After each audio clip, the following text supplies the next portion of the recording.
ఒక ఆవిడ వాళ్ళు గొడవ పడ్డారు, పెద్ద మనుషులు వచ్చి చెప్పారు దట్ ఈ రోజు నుంచి మండే ట్యూస్డే వెన్స్డే నువ్వు ఇంటి పని చేస్తావు, థర్స్డే ఫ్రైడే సాటర్డే నువ్వు ఇంట్లో పనులు చేస్తావు అని పెద్ద మనుషులు కూర్చుని ఇది అని ఆజ్ఞ పంపించారన్నమాట.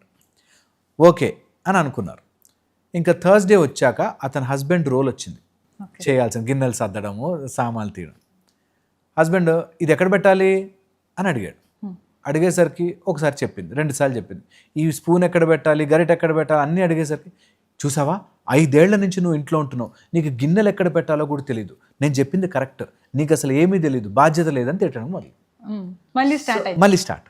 సో పాయింట్ ఏంటంటే ఇద్దరికీ మాట్లాడుకునే స్పేస్ వచ్చినప్పుడు ఇద్దరూ అకామిడేట్ అయ్యి ఓకే నీకు అది తెలిసి ఉండకపోవచ్చు నేను చెప్తాను అని తను, నాకు ఇది ఇప్పుడు తెలియలేదు బట్ నెక్స్ట్ టైం నుంచి మాత్రం నేను తెలుసుకుంటాను అని తను, ఇద్దరు కూడా ఆ పాయింట్కి రావాలి. సాఫ్ట్గా చెప్పుకుంటే గొడవలు, సాఫ్ట్గా ఇగోని ఆ మాత్రం కూడా తెలీదా నీకు అనేకంటే ఈసారి చెప్తున్నాను నెక్స్ట్ టైం గుర్తుపెట్టుకో అనేటట్టుగా వస్తే చాలా స్మూత్గా వెళ్ళిపోతుంది.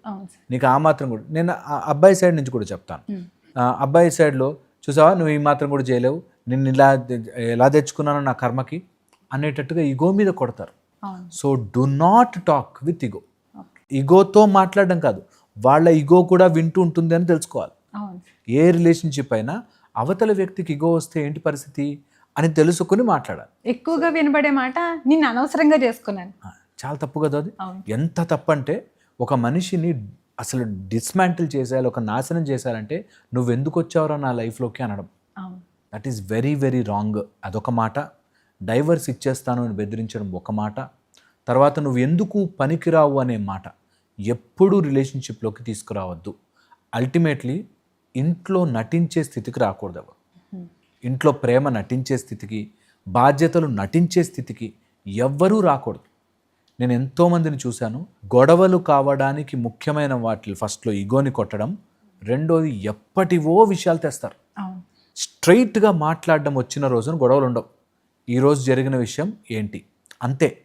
కానీ వాళ్ళు ఎప్పటి నుంచో తీసుకొస్తారు మాట, ఇది ఇప్పుడు ఆ రోజు కూడా అలాగే చేసావు, అప్పుడు నాకు ఎంత బాధ వేసిందో తెలుసా, అప్పుడెప్పుడో వన్స్ అపాన్ ఎ టైం ఆ అప్పుడెప్పుడో మాటలని ముళ్ళ కిరీటములాగా మెడలో వేసుకుని ఇలా తల మీద పెట్టుకుని తిరిగినన్ని రోజులు బాధే.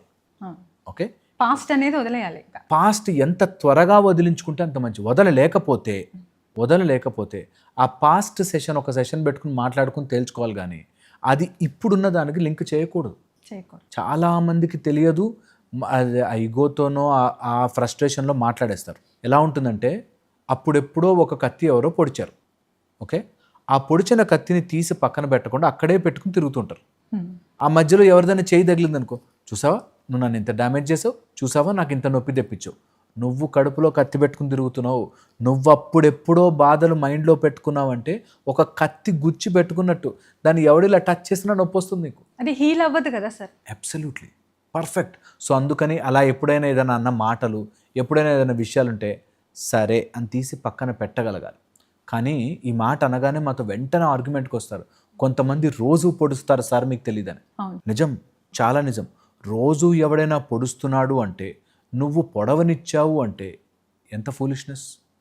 So very very important. ఒక రిలేషన్షిప్ బాగుండాలి అంటే నీ బౌండరీ గీయడం రావాలి. వైఫ్ అండ్ హస్బెండ్ మధ్యలో ఒక లవర్గా ఉన్నప్పుడు ఉండే బౌండరీ మ్యారేజ్ అయ్యాక చెరిగిపోయినట్టుగా అయిపోతుంది. నేను ఇంకా టేక్ ఇట్ ఫర్ గ్రాంటెడ్, నేను ఎలా బిహేవ్ చేసినా ఒక హస్బెండ్ తెలుసు నాకు, ఆయన ఇంటికి వచ్చేదాకా భార్య తినకూడదు, ఓకే, తినకూడదు, కండిషన్స్ తినకూడదు. ఆ రోజు తినలేదంటే ఇట్లా ప్లేట్ నువ్వు తినేసావా అని ప్లేట్ ఇసిరేస్తాడు. అలాంటి వాడిని పెంచి పోషించకూడదు. అయ్యో బై మిస్టేక్ తినేసానండి అంత ఓవర్ యాక్షన్ చేయకూడదు. నిజంగా కూడా ఒక రిలేషన్షిప్ అది ఫస్ట్ రోజే అదేంటే నాకు ఆకలిస్తే తింటాను, ఆ రూల్ ఏంటి అసలు అని అడిగేసి వెంటనే. సో యూ షుడ్ నో, నీ బౌండరీ ఏంటో తెలియాలి. నీ కోసం నేను ఎంతసేపు అయినా వెయిట్ చేస్తాను అనేదే ఓవర్ యాక్షన్ వద్దు. ఆ బౌండరీ గీసుకోవడం వచ్చిన రోజున అందరూ వింటారు మాట. యాక్చువల్లీ అందరూ, నీకు ఆఫీసుల్లో వచ్చిన ప్రాబ్లం అయినా ఇంట్లో వచ్చిన ప్రాబ్లం అయినా డ్రా యువర్ బౌండరీ. మంచిగా చెప్పచ్చు, ఇది నా బౌండరీ, నేను నా కంట్రీలోకి వస్తున్నావు అంటే పాస్పోర్ట్ తెచ్చుకో, నేను అలౌ చేస్తాను కదా, అలాగే వీసా తెచ్చుకో, నేను అలౌ చేస్తాను. అలాగే నువ్వు కూడా ఇది నేను చేయలేను, నాకు ఇష్టం ఉండదు, ఇట్స్ అ బ్యూటిఫుల్ బౌండరీ. ఇద్దరు రెస్పెక్ట్ చేసుకోవచ్చు. రెస్పెక్ట్ చేసుకోవాలి.